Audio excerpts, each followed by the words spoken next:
أهلا بيكم في قناتي تشاينا ميد ايزي الصين حلوة. أنا محمود سامي وعايز أكلمكم النهاردة بفيديو من سلسلة البيزنس في زمن الكورونا.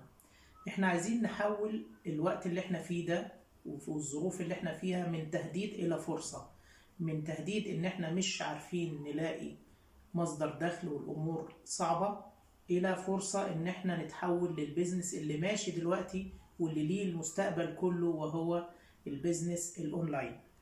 طيب أنا كمبتدئ في مجال الأونلاين، أنا دلوقتي بكلم حد مبتدئ أول مرة عايز يدخل في الموضوع ده، أعمل إيه؟ أول حاجة هنفكر فيها إزاي أختار منتج أشتغل فيه. لو أنا بتعامل في المجال اللي أنا بتكلم عنه، اللي هو مجال الاستيراد والتصدير والتجارة من الصين تحديدا، أول حاجة أختار المنتج.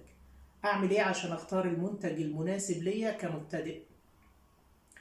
هفكر في أنسب منتج أقدر أتعامل معاه ويكون لي فرصة تناسبني أنا في وسط المنافسة الكبيرة جدا مع الناس اللي عندهم خبرة وعندهم يعني قدرة على الشغل وعندهم قدرة مالية أكتر مني. طيب واحد هيفكر يقول طيب فرصة أدور إيه الترند دلوقتي وأمشي معاه. أقول لك دي أكبر غلطة هتعملها في حياتك. ليه بقى دي أكبر غلطة هتعملها في حياتك؟ زي ما احنا قلنا، لأن البضائع اللي هي الترند ده بتبقى مدته محدودة، يعني مثلا ممكن تبقى شهور، أقصاها سنة. وفي ناس خبيرة وتقيلة في المجال الاستيراد والتصدير والأونلاين بيزنس، جاهزين كل ما يبقى فيه ترند جاهزين عشان يشتغلوا فيه. فأنت لو مبتدئ ما ينفعش تدخل وتتنافس مع الناس دي. فالترند مثلا على سبيل المثال، كان في ترند اسمه اللعبة اسمها السبينر، دي خدت كام شهر، أقصاها سنة، والناس اشتغلت فيها بملايين وعشرات الملايين من القطع، وفي الآخر النهاردة مفيش واحد بيشتري قطعة واحدة منها. اللي كان جاهز في وقتها هو اللي اشتغل. في برضو حاجات كتير قوي ليها علاقة بالترند، يعني زي مثلا السيلفي ستيك، خدت وقت كتير جدا جدا، غرقت الدنيا، وبعدين برضو دلوقتي لسه بتتباع بس بكميات بسيطة جدا، مش ترند. في ترند ماشي دلوقتي بس انا برضو ما انصحش ان احنا نشتغل فيه، زي مستلزمات الكورونا ومرحلة الكورونا، زي الماسكات والكلام ده كله. الكلام ده فيه منافسة شديدة جدا جدا جدا، ولا يصلح لحد مبتدئ زيك وزينا في الفيديو اللي احنا بنتكلم عنه ده ان هو يشتغل في حاجة فيها حجم المنافسة الرهيب ده. طيب يبقى احنا ما نشتغلش في بضايع الترند وما نشغلش بالنا بيها واحنا لسه مبتدئين. ان شاء الله لما نكبر ونبقى شغالين في السوق عندنا الخبرة هنشتغل فيها. طيب عندنا تاني حاجة بتفكر فيها لو انت مش هتشتغل في الترند، انك تقول بقى ايه، انا هشتغل في بضاعة رخيصة وابيع كميات كبيرة جدا. دي تاني اكبر غلطة هتعملها في حياتك.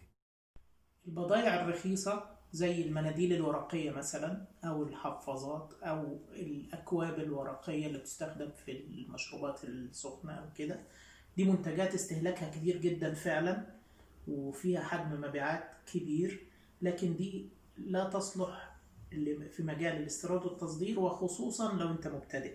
لا تصلح لأسباب كتير قوي.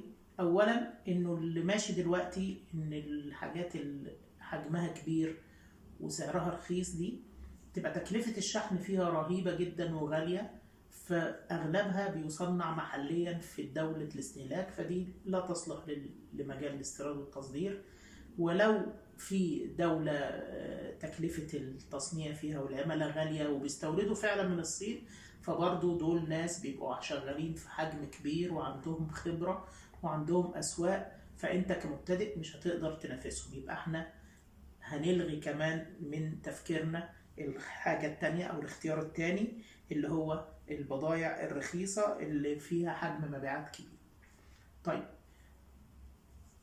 الاختيار الثالث اللي هتفكر فيه اللي هي ايه، البضائع اللي بنحتاجها يوميا، او المستلزمات اللي كل انسان بيحتاجها طول الوقت، زي الملابس، زي مثلا الشراب والتيشيرت، زي النظارات والاكسسوارات اللي هي ملهاش ماركة، لأن الماركات هنتكلم فيها لوحدها في موضوع تاني. الشغل ده ممكن تشتغل فيه، بس فيه مشكلة إنه بيبقى موجود في الأسواق المحلية بقوة، والشغل فيه المنافسة فيه صعب عليك كمبتدئ. فهو مش زي الشغل الواحد واتنين اللي احنا اتكلمنا عنهم، مختلف شوية انه ممكن يشتغل فيه، بس انت بقى محتاج هنا تميزه ازاي؟ في شركة سويدية بتشتغل في الشرابات، بس عاملة براند اسمه هابي سوكس، يعني شرابات سعيد هابي.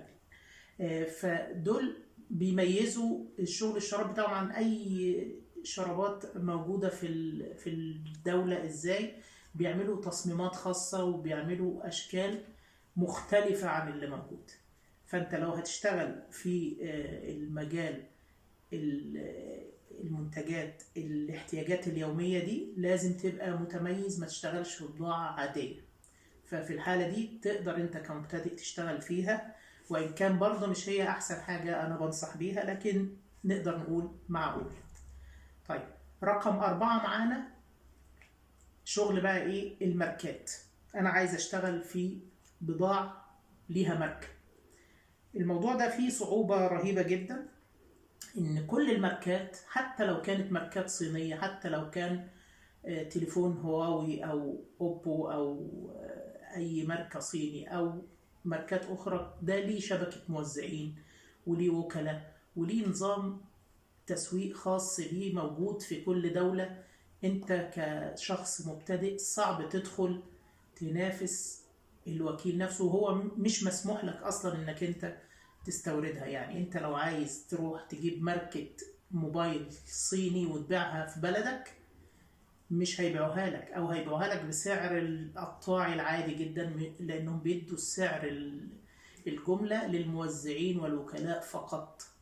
طيب، انا برضو عايز اشتغل في الماركات، اعمل ايه؟ عندك حل من 3.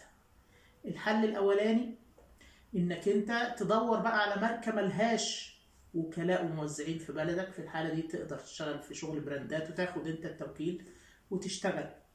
الحل الثاني انك تشتغل في ماركات معروفة وليها موزعين وكده، لكن تشتغل في السكند هاند. ومثال على كده، تشتغل مثلا في الموبايلات الايفون اللي جاية من الصين المستعملة، مش الجديدة. الجديدة مفيش مجال ليك ولا فرصة انك تشتغل فيها كمبتدئ، تقدر تشتغل في المستعمل. رقم 3 انك تشتغل في الاكسسوار والقطع الغيار بتاعة الماركات دي. ممكنة انك انت تشتغل في الاكسسوارز بتاعة التليفون على سبيل المثال، او اي ماركات بنفس الطريقة. في الحالة دي تقدر تشتغل في شغل الماركات.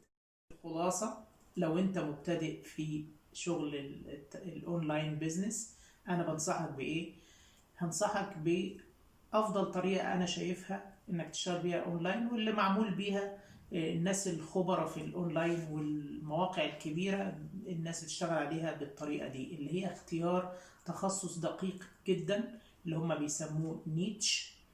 تخصص دقيق في بضاعة محددة، حجم الطلب عليها مش كبير والتنافس فيها قليل، تركز فيها وتكون مرتبطة باهتمامات معينة. يعني مثلا انت تستهدف الناس اللي بتحب مثلا الحيوانات الأليفة، وتجيب منتج يناسبهم ومنتج محدد وتركز عليه. او مثلا الناس اللي بيحبوا الكامبينج، التخييم، تجيب منتجات خاصة بالتخييم وتركز في منتج واحد وتشتغل عليه. هي دي الخلاصة، هو ده أحسن حاجة تناسب شخص مبتدئ في التسويق الأونلاين. وأتمنى لكم التوفيق إن شاء الله في بداية العمل أونلاين. لو عجبك الفيديو ده دوس لايك، ولو عايز تشوف بقية السلسلة دي والمواضيع الأخرى في قناتي China Made Easy اعمل سبسكرايب. ولو عايز برضو تنبيه على الفيديوهات الجديدة طول الوقت، دوس زر الجرس. وشكرا.